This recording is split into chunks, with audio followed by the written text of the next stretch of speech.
Des titres, une saison qui semblait parfaite pour Nicolas Jackson au Bayern Munich. Et pourtant, d'un coup, la porte s'est claquée. Comment est-ce qu'on passe d'une histoire qui commence si bien à une fin aussi soudaine? C'est justement le mystère qu'on va tenter de percer ensemble. Pour bien comprendre le paradoxe, il faut écouter ce que dit son propre agent, Diomanzi Camara. Le tableau qu'il dépeint est vraiment idyllique. Excellente saison, 10 buts, champion d'Afrique, champion d'Allemagne, qualifié pour la finale de la Coupe. Franchement, sur le papier, c'est un sans faute. Mais voilà, la réalité du terrain, ou plutôt des bureaux, est souvent bien plus froide. Parce que malgré ce bilan plus qu'honorable, la décision du club est tombée, nette et sans appel. Le Bayern Munich a décidé de ne pas le garder. Alors la question que tout le monde se pose, c'est pourquoi? Comment un joueur avec de telles stats, un tel palmarès sur une seule saison, n'est finalement pas conservé? Allez, on plonge dans les coulisses pour comprendre ce qui s'est vraiment passé. Et pour tout démêler, il faut repartir de la base, c'est-à-dire du contrat qui liait Jackson, son club Chelsea et bien sûr le Bayern. Bon, alors, le deal c'était quoi? C'était un prêt payant pour 1 an, montant de l'opération 17 millions d'euros. C'est déjà une sacrée somme.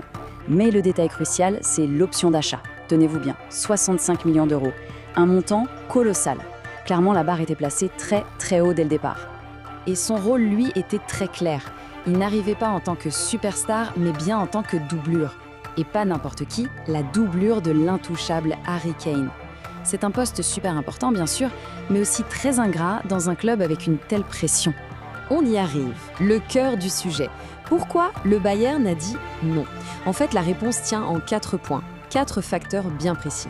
Premièrement, une condition dans le contrat qui n'a pas été remplie. Deuxièmement, un prix jugé bien trop élevé. Troisièmement, un profil de joueur qui, au fond, ne correspond pas vraiment au style du Bayern. Et enfin, quatrièmement, des priorités qui ont tout simplement changé au sein du club. On va décortiquer ça point par point. Le premier obstacle, il est noir sur blanc dans le contrat.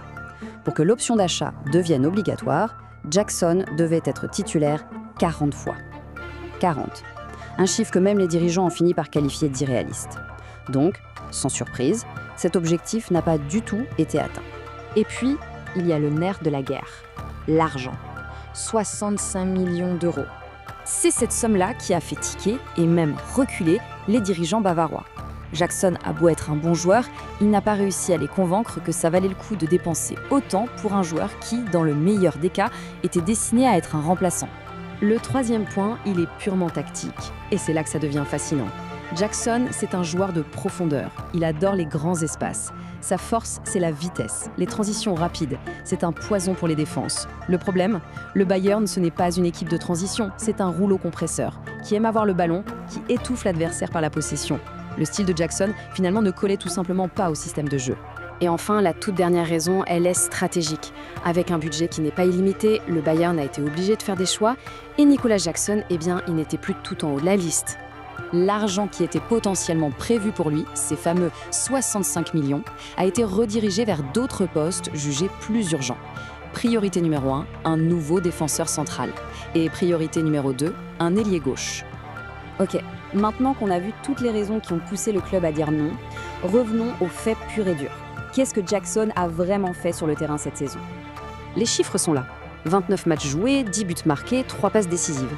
C'est un bilan tout à fait honorable, hein. Mais pour le Bayern, ça ne valait tout simplement pas un chèque de 65 millions d'euros. Et c'est là que c'est fou. Parce que pendant que le Bayern le jugeait insuffisant pour le prix, du côté de Chelsea, son club d'origine, on le regrettait.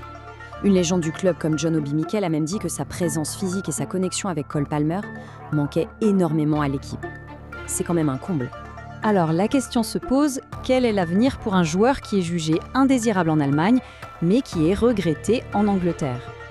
À très court terme, il n'y a qu'un seul objectif en tête, la demi-finale de Ligue des Champions face au Paris Saint-Germain. Comme le dit son agent, la saison est loin d'être terminée et il a encore de grosses échéances pour se montrer. Son entourage, en tout cas, reste très positif. C'est encore son agent qui résume le mieux l'état d'esprit.